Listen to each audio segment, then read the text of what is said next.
The studio lights dimmed for just a moment, and in that silence everything changed. Oprah Winfrey had been mid-sentence, discussing success stories with her guest panel, when a small voice from the audience cut through the carefully orchestrated atmosphere like a blade through silk. The cameras kept rolling, but nobody knew what was about to unfold would redefine what it meant to truly see someone. It was Tuesday afternoon at Harpo Studios in Chicago. The iconic set of The Oprah Winfrey Show buzzed with its usual pre-recording energy.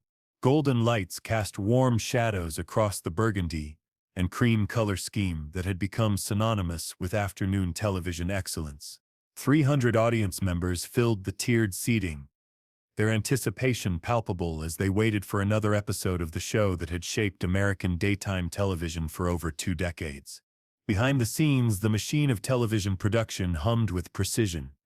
Camera operators adjusted their lenses, sound technicians monitored audio levels, and producers whispered last-minute changes into their headsets. Everything was choreographed, everything was planned, everything was perfect. But perfection, as everyone in that studio would soon learn, sometimes comes at the cost of seeing what's right in front of you. Oprah sat in her signature chair, resplendent in a deep emerald silk blouse that caught the studio lights beautifully. Her presence commanded the space effortlessly. The warm smile that had welcomed millions into their living rooms. The knowing eyes that had seen countless stories unfold. The hands that had comforted guests through their most vulnerable moments. Today's show was about everyday heroes, featuring teachers, firefighters, and volunteers who had made extraordinary differences in their communities. But in the third row, something was stirring that would soon overshadow every planned segment.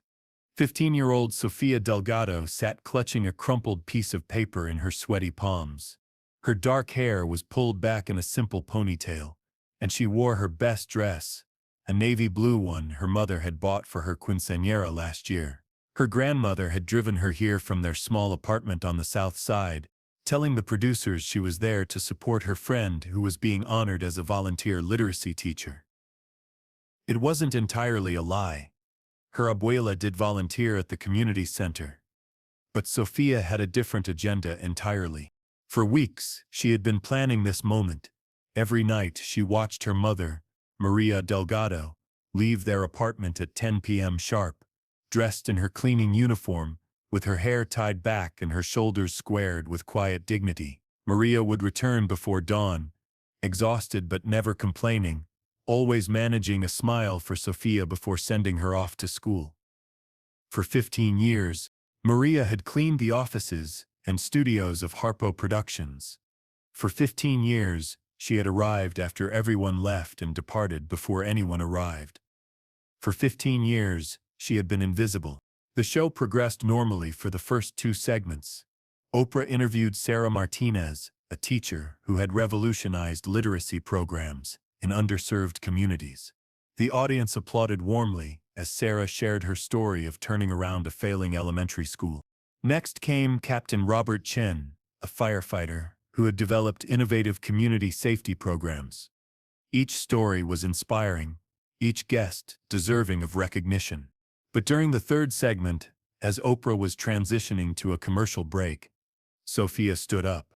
"Ms. Oprah," she called out, her voice trembling but clear. "I have something to say." The studio didn't fall silent immediately. A few audience members turned to look, producers gestured frantically from the wings, and security personnel moved slightly closer.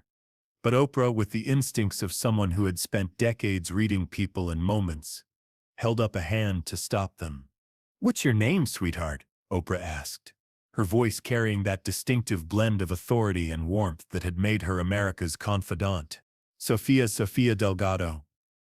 "And I came here today because there's someone you need to meet. Someone who's been here longer than almost anyone. Someone who makes this place beautiful every single night, but nobody ever sees her." The cameras swiveled toward Sofia, and for the first time in the show's carefully planned schedule, nobody knew what would happen next. Oprah's producer, Sherry, was speaking urgently into her headset from the control room. But Oprah wasn't listening. Something in Sofia's voice, Something in the way she stood there, small but determined, told her this moment mattered. "Tell me about this person," Oprah said, setting aside her show notes completely. Sofia's hands trembled as she unfolded the crumpled paper. "Her name is Maria Delgado. She's my mother. And every night for 15 years, she comes here after you all go home. She cleans every inch of this studio. She polishes every surface until it shines. She arranges every flower, vacuums every carpet, makes sure every single thing is perfect for when you come back the next day." The audience had grown completely quiet now.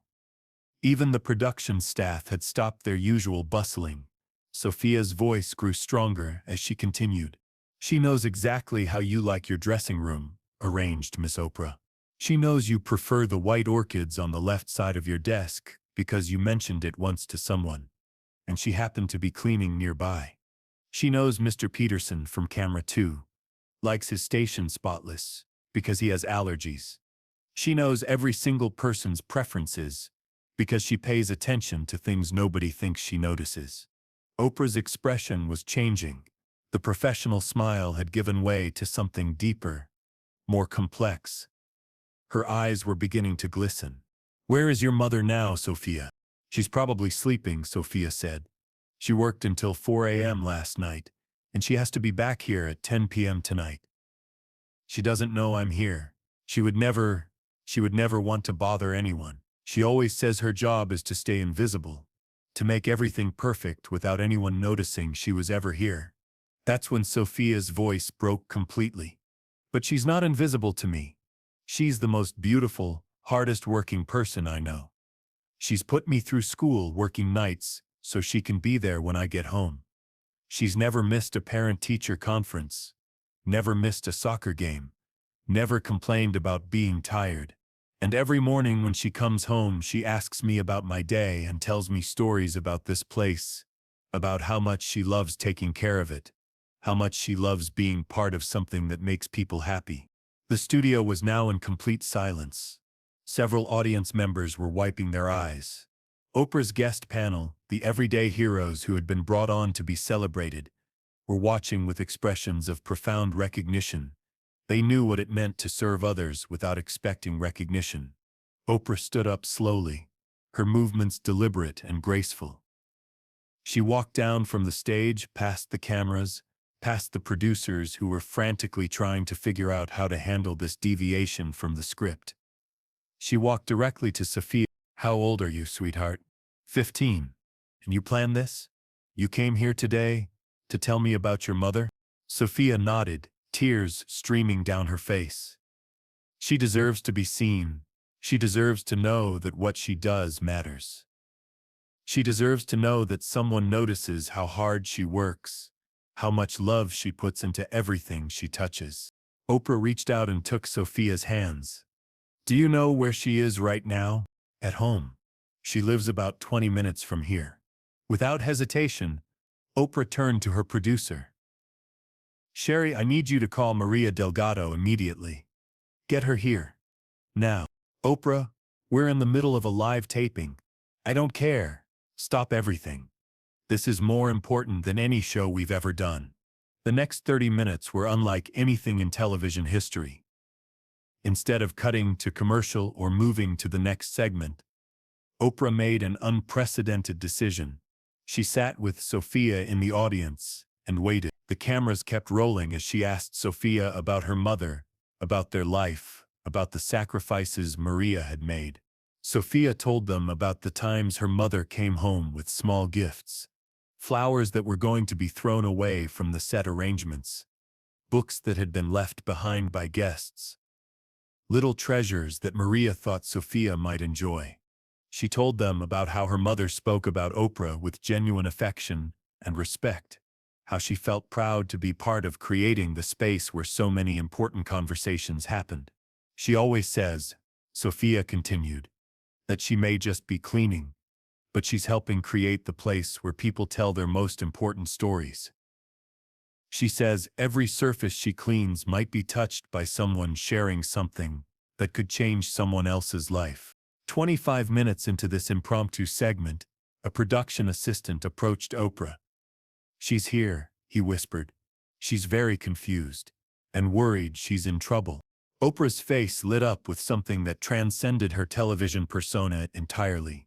This wasn't the professional warmth of a skilled host. This was genuine joy mixed with anticipation, and if you looked closely, a touch of shame that it had taken her 15 years to truly see someone who had been caring for her world every single day. "Bring her in," Oprah said, but gently. "Let her know she's not in trouble. Let her know she's about to be honored." Maria Delgado entered the studio wearing simple clothes, jeans and a clean white blouse, her hair hastily arranged after being awakened from deep sleep. She was a small woman, probably in her early 40s, with kind eyes that held a mixture of confusion and worry. She had rushed here, thinking there was some emergency, some problem with Sofia. When she saw her daughter sitting in the audience with Oprah Winfrey, her expression shifted through a dozen emotions in seconds.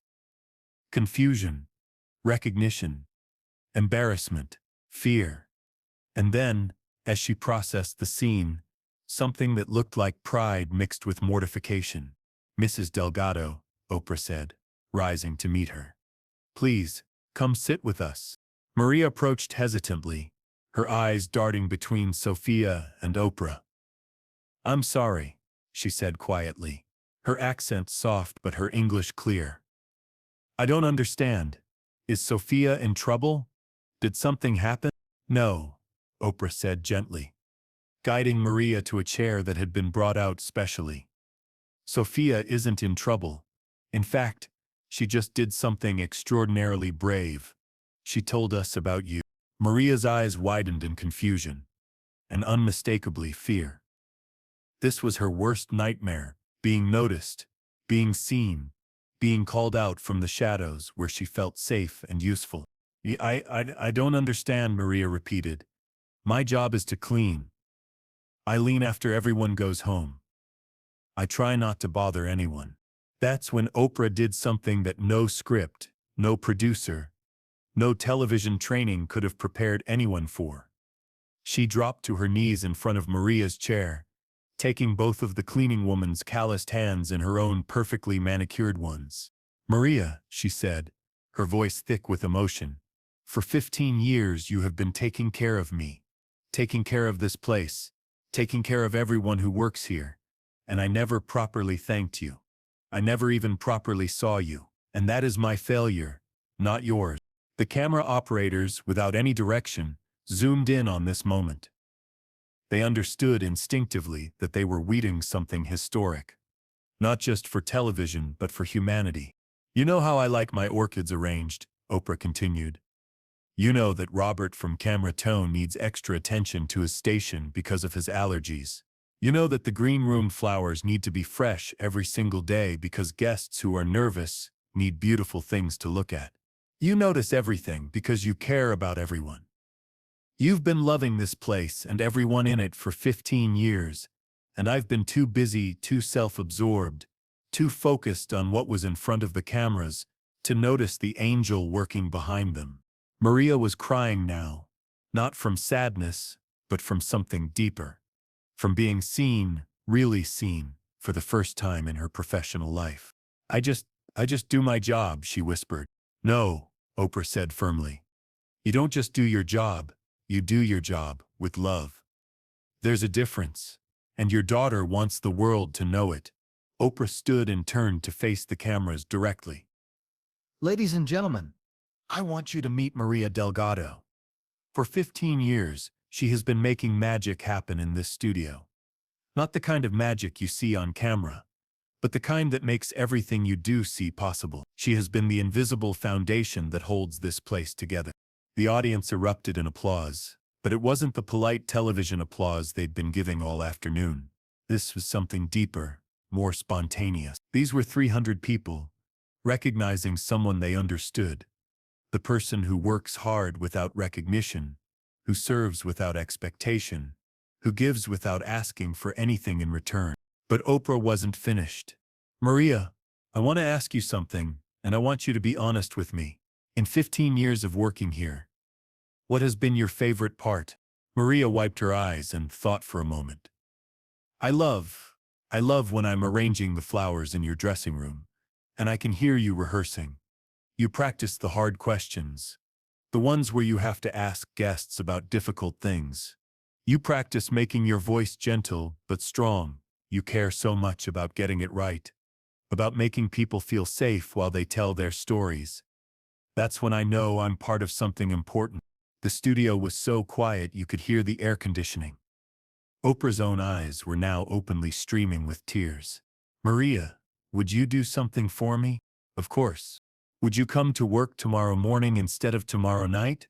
Would you let me introduce you to everyone who works here during the day? Would you let me show them the woman who has been taking care of all of us for 15 years? Maria looked terrified. I don't know if I'm not good with people. I'm better at staying quiet. That's when Sofia spoke up. Mom, you're good with me. You're good with our neighbors. You're good with everyone when you let them see who you really are. Oprah reached into her jacket pocket and pulled out something that made everyone in the studio gasp. It was a key, an ornate golden key attached to a beautiful ribbon.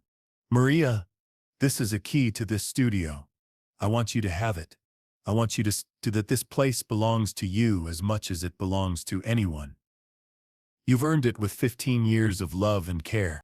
But more than that, I want you to know that from now on, you don't have to be invisible. You can come here anytime you want. You can bring Sofia. You can be part of this family during the day, not just after everyone goes home. The audience was on its feet now, applauding through their tears. But in the front row, something else was happening. The guests who had been brought on to be honored as everyday heroes were standing too. But they were looking at Maria with recognition. They saw themselves in her, the teacher who stayed late every night, the firefighter who worked extra shifts, a volunteer who never missed a day. They understood that heroism comes in many forms, and sometimes the greatest heroes are the ones who serve quietly, consistently, lovingly, without ever asking to be seen. There's something else, Oprah said, and her voice now carried the authority of someone making a decision that came from her heart, not her producer's notes. Maria, how would you feel about being our official studio ambassador? I want you to work days if you want to. I want you to help train new staff on how to care for this place the way you do. I want you to teach them that cleaning isn't just cleaning, it's creating space for important stories to be told. Maria looked overwhelmed. I don't know if I can. I'm not good at teaching. Mom, Sofia interjected. You've been teaching me for 15 years. You taught me that work is love made visible. You taught me that taking care of people and places is a way of showing respect. You taught me that no job is small if it's done with care. That's when something beautiful happened. Robert from Camera 2, the one with allergies whom Maria had been quietly accommodating for years, left his station. He walked onto the set, followed by other crew members. The sound technician, who had benefited from Maria's careful attention to equipment. The lighting director, who had noticed that his instruments were always perfectly clean. The production assistants who had arrived to workspaces that were immaculate and welcoming. One by one, they approached Maria, and one by one, they thanked her. Not as a group, not as a television moment, but as individual human beings expressing genuine gratitude to someone who had been caring for them without their full awareness. You always made sure my station was extra clean, Robert said simply. I never got sick once in all these years. Thank you. My equipment always worked perfectly, added the sound technician. I never had to worry about dust or interference. You made my job easier every single day. As this spontaneous tribute continued, Oprah watched with an expression of profound recognition. She was seeing her own workplace through new eyes, understanding for the first time the ecosystem of care that had surrounded her success. Ladies and gentlemen, she said, turning back to the cameras, this is what we came here to talk about today. Everyday heroes. But we had to look right here in our own backyard to find one of the greatest examples. Maria Delgado has been heroic every single night for 15 years. Not through one dramatic act, but through thousands of small acts of love and care. She walked back to Maria, who was still surrounded by crew members expressing their gratitude. "Maria, I have one more thing for you, but this one is from all of us." A production assistant wheeled out a cart covered with a cloth. When Oprah pulled it away, it revealed a beautiful plaque that read, "Maria Delgado, Guardian Angel of Harpo Studios," in recognition of 15 years of love made visible. But beneath the plaque was something else, a photo collage that the production staff had somehow assembled in the 30 minutes since Sofia's revelation. It showed Maria's hands polishing a surface, her careful arrangement of flowers, the immaculate studio spaces she created night after night. Someone had been documenting her work, recognizing its artistry even if they hadn't recognized the artist. "We see you," Oprah said simply. "We see you, and we honor you, and we thank you." Maria stood up slowly, still clutching the key Oprah had given her. She looked out at the audience, at the crew members, at the cameras, and for the first time, instead of shrinking from visibility, she stood tall. "Thank you," she said, her voice clear and strong. "Thank you for letting me be part of your family. Thank you for trusting me with this beautiful place. Thank you for giving me the honor of preparing the space where so many important stories get told." She turned to Sofia, who was crying with pride and relief. "And thank you, Mija, for being brave enough to tell my story. You taught me that being visible and being humble are not the same thing. You can be humble and still let people see your love." The episode that day ran 20 minutes over its scheduled time. The producers didn't care. The network didn't care. The sponsors didn't care. Because everyone understood that they had witnessed something more valuable than perfectly timed television. They had witnessed the moment when someone stepped out of the shadows and into the light, not for fame or recognition, but because her daughter believed she deserved to be seen. In the months that followed, Maria did indeed become the studio ambassador. She worked day shifts, training new staff not just in the technical aspects of maintaining the studio, but in what it meant to create space with love. The phrase "love made visible" became part of the studio's culture, a reminder that every job, no matter how behind the scenes, contributed to the greater mission of creating meaningful television. Sofia went on to become student body president at her high school, inspired by seeing what happened when someone found the courage to speak up for what was right. She would often say in interviews years later that watching her mother step into the light taught her that heroism isn't about being seen, it's about serving with love and allowing others to honor that service. And Oprah? She would later say that the day Sofia Delgado interrupted her show to tell the world about her mother was the day she truly understood what her platform was for. Not just to entertain, not just to inspire, but to really see the people whose love and labor make all good things possible. The key that Oprah gave Maria that day never left her keychain. And every morning when she unlocked the studio doors, no longer as an invisible cleaning woman, but as the guardian angel of Harpo Studios, she remembered that sometimes the most important stories are the ones we've been too busy to notice. Hiding in plain sight, waiting for someone brave enough to say, "This person matters, this work matters, this love matters." Because that's what love looks like when it's made visible. That's what happens when someone refuses to let goodness go unnoticed. And that's what it means to truly see the people who make our worlds beautiful, one careful, loving act at a time.